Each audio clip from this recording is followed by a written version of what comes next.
buenas tardes. Gracias por estar con nosotros una vez más en esta programación en español del Canal 17. Les saluda a todos Pedro Corzo, periodista de Radio Martí.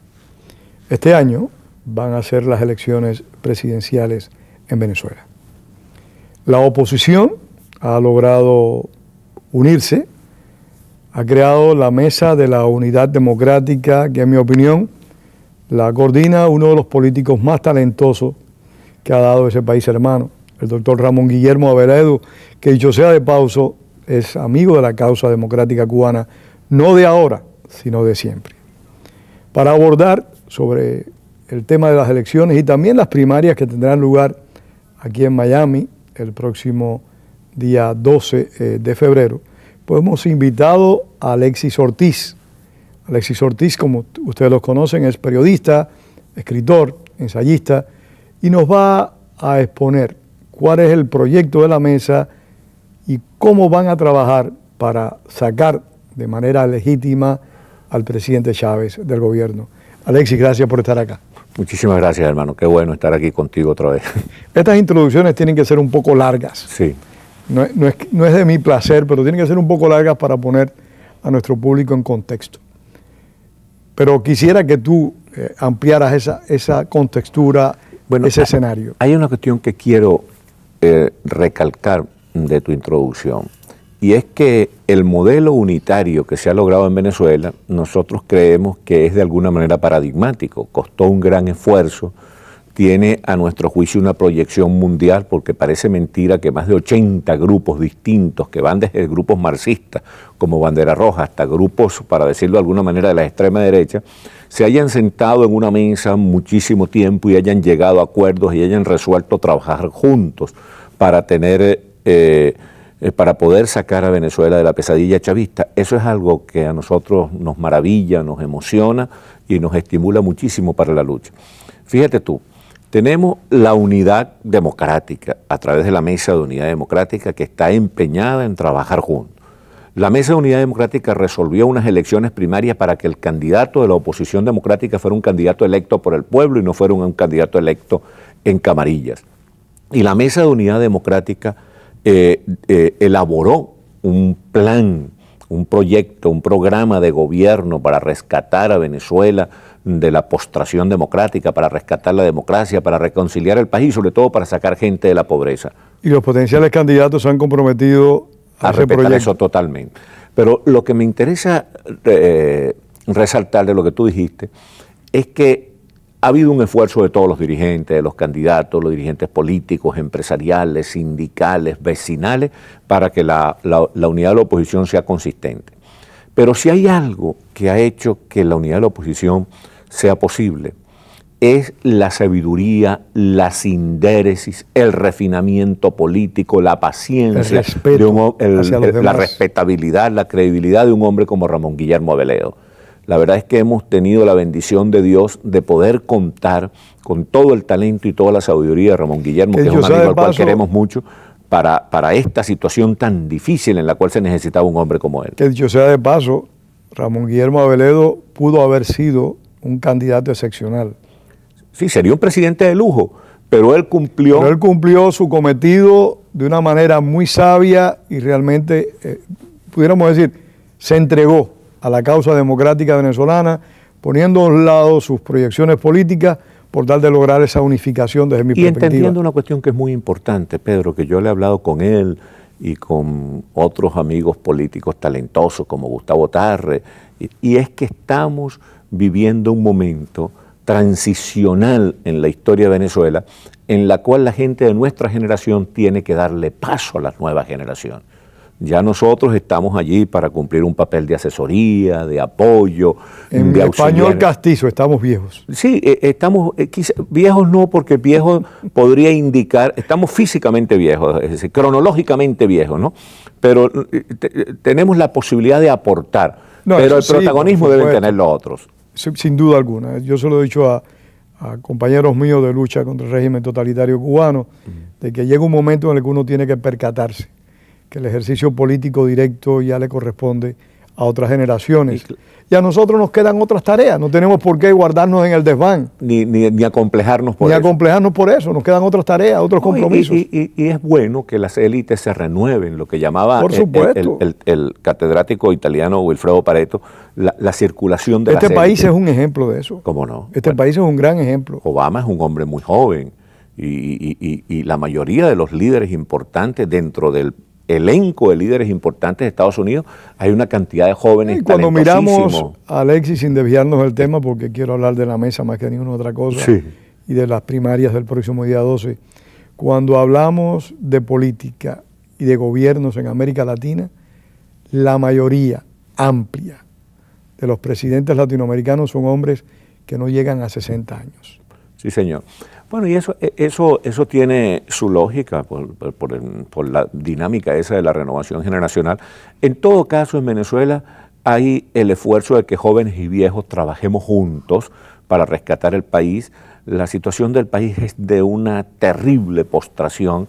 Es decir, no es cierto que un solo hombre, además ya nosotros no creemos en hombres providenciales, en mesías, nosotros creemos en equipos, en que la gerencia moderna es una gerencia colectiva, una gerencia de equipo. Vamos a elegir, el pueblo va a elegir un candidato presidencial, pero ese candidato presidencial va a ser primos interpares, va a ser primero entre iguales, no va a ser el jefe, el dueño, el macho de los demás. ¿Entiendes? Va a ser sencillamente la persona que le va a corresponder liderizar el proceso en este momento de la historia de Venezuela, en este momento transicional.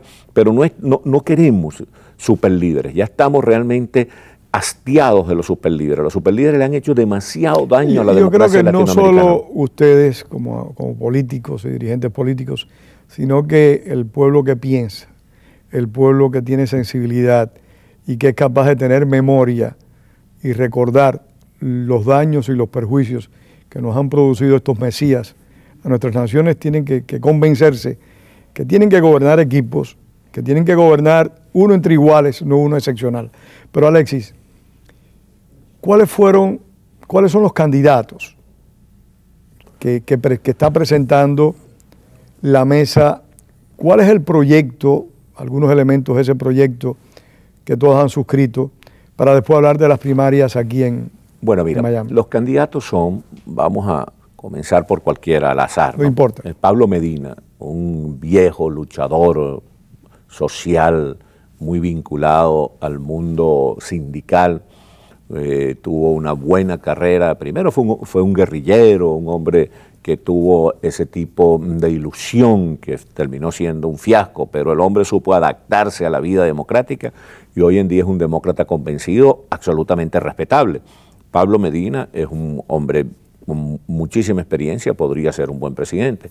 Después tenemos a Diego Arria. Diego Arria es un sujeto sumamente interesante, de una buena experiencia de gobierno, ha sido presidente de Corpoturismo, ministro, gobernador de Estado. Quizás sea el de mayor experiencia de todos ellos. En materia de experiencia no tiene parangón.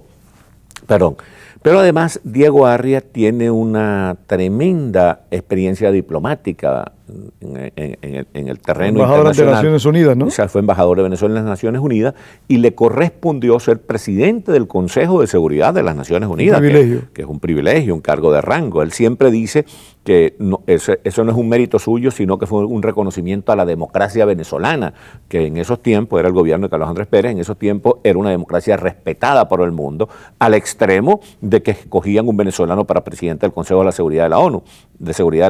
Ya en tiempos del gobierno de León y otro venezolano, Carlos Sosa Rodríguez, había sido también presidente del Consejo de Seguridad de la ONU. Bueno, después de Diego Arria, tenemos al joven Enrique Capriles Radonsky. Fue presidente de la Cámara de Diputados, fue alcalde de Baruta, una ciudad muy importante dentro del área metropolitana de Caracas, gobernador del estado Miranda, uno de los líderes más señalados del partido Primero Justicia, que es un partido muy dinámico, emergente en Venezuela, o sea que también es un joven bien preparado. Es un partido muy joven, integrado fundamentalmente por personas bastante jóvenes, que tienen veintitantos, 30 años. Pero bastante dinámico el partido, sí, bastante sin duda, dinámico, con mucho protagonismo. López era otro. Ya, entonces, fíjate, tú tenemos a Enrique Capriles Radonsky, que también podría ser un buen presidente. Y estaba la candidatura de Leopoldo López, que tú dices. Leopoldo López renunció resignó su candidatura en favor de la candidatura de Enrique Capriles Leopoldo Radonsky. López fue el que tuvo aquel incidente en la embajada cubana cuando... No, ese fue Capriles Radonsky. Fue Capriles Radonsky. Exactamente. Un incidente en el cual él trató de poner orden y después lo acusaron de agresión, fue una cuestión injustísima. Y Leopoldo López es el que de una manera ¿El alcalde de Chacao? El exalcalde de Chacao de una manera absolutamente arbitraria trataron de inhabilitar, pero la Corte Interamericana de Derechos Humanos lo rehabilitó, por decirlo de alguna manera.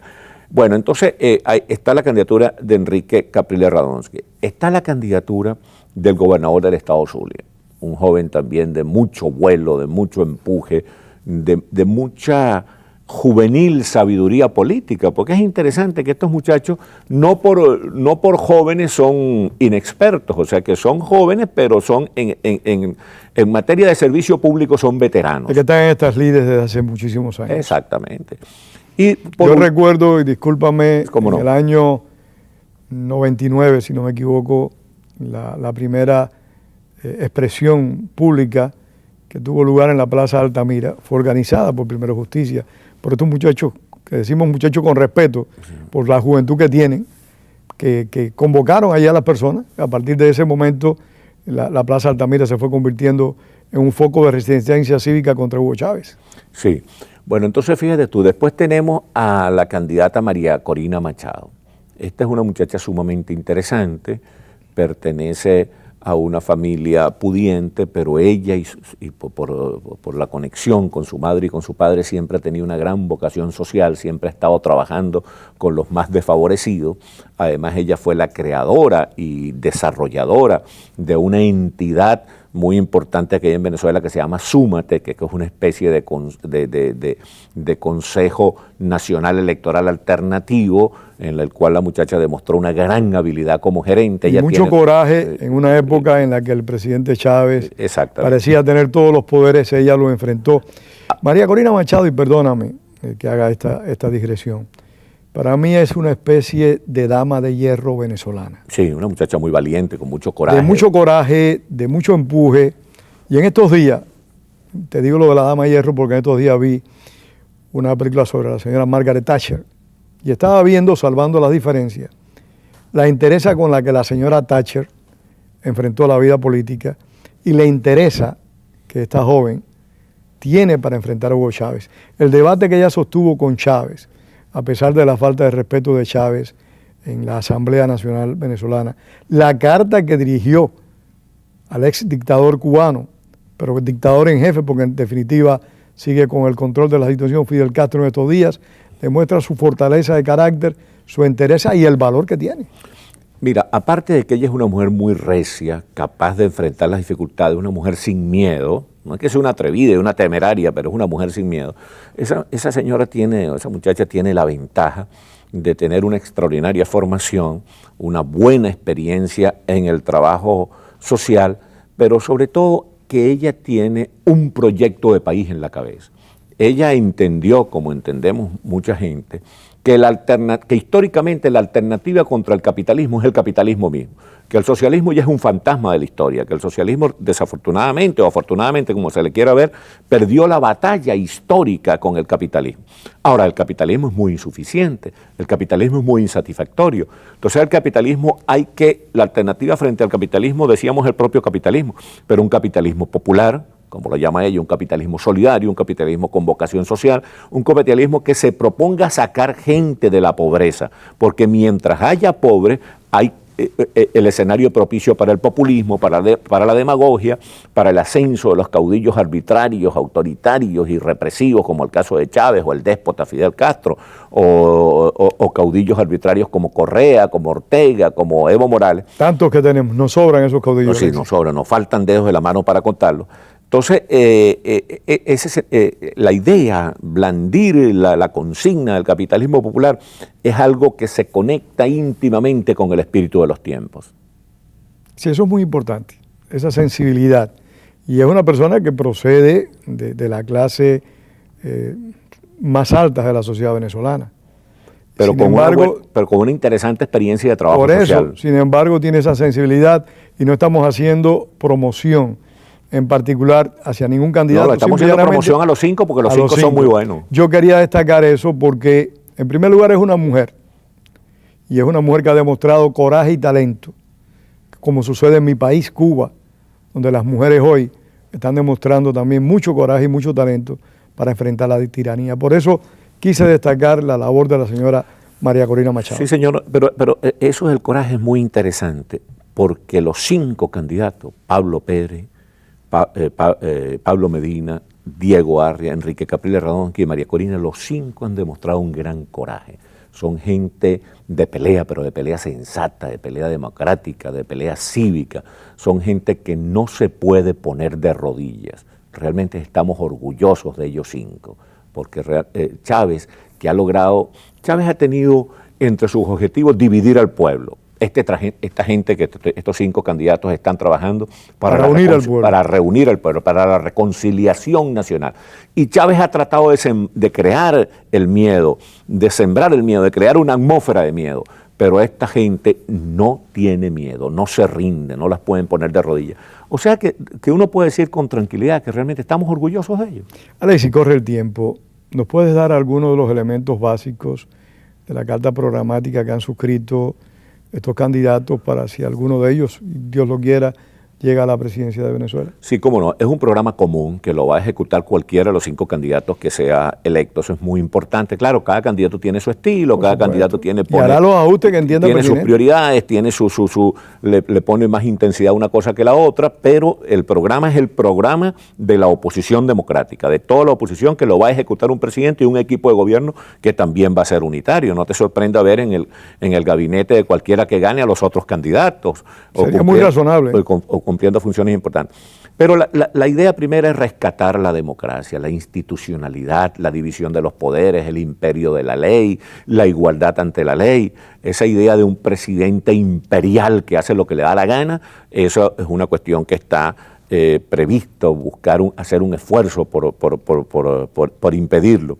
La lucha contra la corrupción que sabotea cualquier plan específico y positivo de recuperación del país. La reconciliación nacional, Pedro, es muy importante. Chávez ha jugado a dividir al país, Chávez ha jugado a sembrar el odio. Y ha tenido éxito en cierta medida, pero cada vez menos, y nosotros, la oposición venezolana y el próximo presidente de la República, que va a ser un hombre de la oposición democrática, un hombre o una mujer de la oposición democrática, ese presidente va a trabajar para que los venezolanos se reconcilien. Y hay algo que es muy importante, que es un programa para sacar gente de la pobreza. Nuestra gran calamidad, nuestro gran drama es que sigue habiendo la seguridad pública. La seguridad pública. Venezuela se ha convertido en el país, quizás en el país más inseguro del mundo. De tal manera pues que te digo que el programa de gobierno es un programa hecho de una manera participativa por miles de ciudadanos. ¿Y en política exterior qué han planteado? En política exterior está planteado recuperar la respetabilidad y la credibilidad que tenía Venezuela, que Venezuela sea un país promotor de la democracia, que Venezuela tenga unas relaciones estables y consistentes, no solo con los gobiernos de todo el mundo, sino con el pueblo democrático de todo el mundo. En el caso específico de Cuba, el próximo gobierno venezolano va a tener que poner orden en las cosas. Chávez se ha puesto de rodillas frente a Cuba, le ha entregado a Cuba a Venezuela y como le dijo María Corina... Frente al castrismo, para ser más preciso. Frente al castrismo se ha puesto... Frente al castrismo, sí, es decir, sin que nosotros vayamos a promover ningún tipo de enfrentamiento indebido, en todo caso, la dictadura cubana va a tener que respetar a Venezuela. La dictadura cubana no va a poder seguir gobernando a Venezuela como lo hace a través de Chávez, metiéndose en el ejército, metiéndose en las notarías, metiéndose en las policías. Sabes, Alex, y no quisiera desviar el programa, pero y esto es un tema que te invito a que lo abordemos en su momento. En América Latina hace falta un liderazgo democrático. O sea, hemos visto liderazgos populistas que lo asumió el presidente Chávez, totalitario que en su momento lo asumió Fidel Castro. Pero aquí hace falta en América Latina personalidades del corte de Rómulo Betancourt, del corte de Raúl Leoni, del corte de Luis Muñoz Marín, de José Figueres, que tengan conciencia hemisférica y que se den cuenta... Arístides Calvani, chico. Arístides Calvani, mira, un hombre excepcional. Que tengan conciencia hemisférica Y ojalá el próximo presidente venezolano democrático tenga esa conciencia hemisférica, porque tuvimos un hombre en el cual muchas personas depositaron muchas esperanzas, pero la misión que tenía era tan grande que no pudo satisfacerla, que fue el señor Álvaro Uribe. Ahora sí es muy Sí, importante. nos hace falta un liderazgo democrático en el hemisferio. Lo que sí es bueno que tengamos en cuenta es que el liderazgo democrático tiene que ser un liderazgo colectivo. El presidente de Venezuela no va a tener Por supuesto, la desviación esa que tiene Chávez de creerse presidente de Latinoamérica y de quererse el líder del mundo. Estamos hablando de liderazgo. Nosotros somos un país pequeño que lo que necesitamos es que el mundo nos respete, no queremos no queremos ser líderes del mundo, sino que el mundo nos respete. O sea que vamos a tener un presidente bastante sobrio y bastante... Y con los problemas que va a enfrentar ahora el mandatario democrático venezolano, que son muy grandes, va a ser muy difícil una proyección de esas características, pero es un tema que quisiera abordar contigo en otra oportunidad, la necesidad de un liderazgo, y no hablo de un líder, sino de un liderazgo democrático en el hemisferio. Una conjunción de políticos que lo asuman. Ricardo Lagos, La Bachelet, sí. Fernando Enrique Cardoso. La propia Dilma Rousseff. Dilma Rousseff.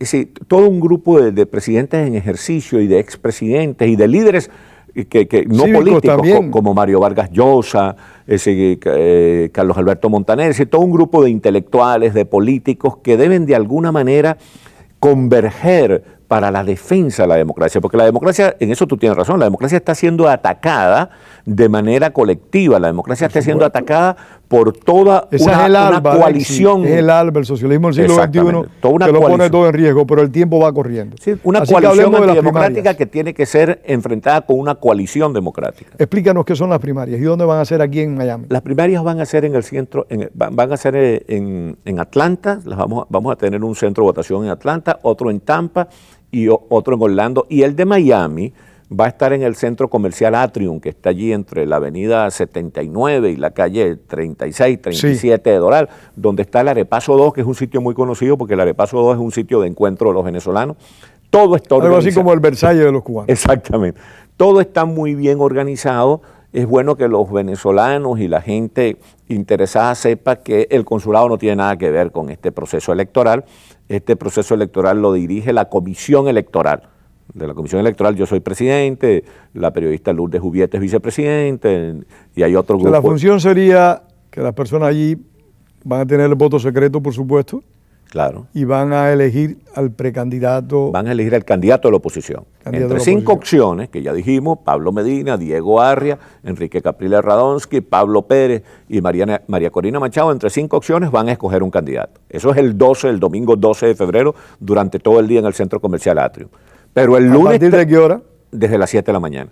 Pero el lunes 13 de febrero, todos vamos a estar con un solo candidato. Ahí no puede haber dudas. Muy importante. Ese es un compromiso que tienen los candidatos y que tenemos todos los venezolanos. Yo voy a votar por algún candidato, cada uno va a votar por otro, pero el 13 de febrero vamos a tener uno solo. Eso no hay ninguna duda. Alexis, ¿las elecciones cuándo son? Las primarias el 12 de febrero. El domingo 12. También 12. En Venezuela van a tener lugar. Sí, también en Venezuela y en todo el mundo, en 80 países. En 80 países. Alexis, se nos acaba el tiempo. Sí, me gustaría. Estamos llegando al final. Y tengo entendido que no me trajiste mi libro, porque no, como si siempre... Lo tengo no, pero ese no es el mío, ese se lo dedicaste a mi colega y hermano José Antonio Albertini, ese no es el mío. Tremendo escritor, Albertini, ¿viste? Yo lo quiero excelente, mucho. Excelente. Pero este es el libro que vamos a presentar el próximo jueves. Caballeros Andantes. Los 101 libros que todos podemos leer en la vida. Este es mi nuevo libro, con el cual... Que no es el último, claramente. No, yo espero escribir varios más. Ya he escrito 12, espero escribir por lo menos unos 10 más antes de elevarme. ¿Cómo se llama el libro? Se llama Caballeros Andantes, los 101 libros que todos podemos leer en esta vida. Esa portada, y hay que darle crédito, porque es una portada excelente. La hizo Gwen, chico. La diseñó Wenceslao Cruz. Tremendo diseñador. Es un diseñador fabuloso. Él nos ha diseñado el Instituto de la Memoria Histórica varias portadas también. La contraportada. Y esa portada también, esa portada quedó preciosa. Bueno, mira, el próximo jueves a las 6:30 de la tarde en la Casa Bacardí de la Universidad de Miami, que está en el 1531 Brescia Avenue. ¿Esto lo aprendiste de memoria? Coral Gables 33146, es que es la Oye, eso. Es que realmente la Casa Bacardí, el Instituto de Estudios Cubanos, Cubanos Americanos, hacen un gran trabajo. Hacen una labor fabulosa y yo no ceso de agradecerles tanto a Jaime Zulicki como a María, a Suset, a todos los que allí trabajan, el apoyo que nos prestan para estas actividades que a veces son políticas, otras veces son intelectuales, pero siempre son actividades que van a favor de la democracia. Y lo que más me gusta es que la gente va a los actos. Es decir, que la gente está demostrando un gran interés en este tipo de actos, lo que demuestra que Miami es una ciudad con vocación cultural. Tiene vocación deportiva, tiene vocación de entretenimiento, tiene vocación playera, pero también tiene vocación cultural. Como dicen algunos, la ciudad más al norte, la capital de América Latina y la ciudad más al sur, al norte de América Latina. Tú sabes que hay gente que dice que lo mejor que tiene Miami es lo cerca que está de Estados Unidos. Sí, está muy cerca, está pegadito. Sí, señor. Alexis, entonces me decías que va a ser el próximo jueves. El próximo jueves, a las 6:30 de la tarde en la Casa Bacardí de la Universidad de Miami. Bueno, pues estamos invitando a todos nuestros televidentes a que estén allí contigo. Nosotros tuvimos hace unos días una conferencia muy importante allí, que por cierto el coronel retirado ecuatoriano Mario Pazmiño Tremendo tipo. puso de ejemplo a la MUD, a la Mesa de la Unidad Democrática, como tú bien decías, como un paradigma de lo que debe hacer la oposición, y habló de su país, por ejemplo en Ecuador, de lo que debe hacer la oposición en Nicaragua, de lo que debe hacer la oposición en Bolivia para enfrentar a estos déspotas electorales que nos gastamos en el hemisferio. Bueno, en el caso de Nicaragua fue muy lamentable que la oposición haya ido desunida al proceso contra ese personaje impresentable que es Daniel Ortega. Una oposición unida en Nicaragua seguramente hubiera derrotado a Daniel Ortega. O sea que tenemos que calarnos, tenemos que tolerarnos. Yo creo que lo peor de todo no fue eso solo, sino que magistrados y funcionarios electos de la oposición permitieron que Daniel Ortega violara la Constitución. Sí, avalaron una violación de la Constitución porque él no podía ser candidato. La situación de Nicaragua es un tema a debatir que vale la pena debatir. Me gustaría que algún día habláramos de eso porque sí, es un país muy querido, el país de Rubén Darío, y con un país realmente que con una gran emoción histórica y de repente caer en manos de este sujeto tan deleznable que es Daniel Ortega. Se nos acabó. Muchísimas gracias a ustedes por haber estado con nosotros una vez más. Les esperamos la semana entrante en esta programación en español del canal 17 y en Opiniones en particular. Un gran saludo, un gran abrazo y Alexis, mil gracias por haber estado acá.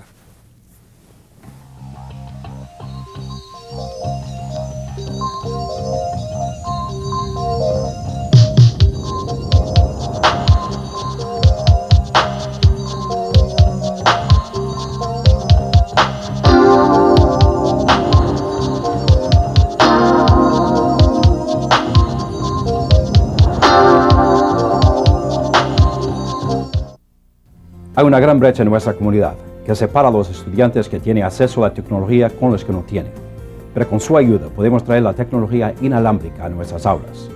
Hoy tenemos la oportunidad de limitar la brecha digital en nuestras escuelas y al mismo tiempo crear empleos en el sector privado en Miami-Dade. Pero necesitamos su ayuda. Por favor, conéctese a helpdadeschools.com. Gracias.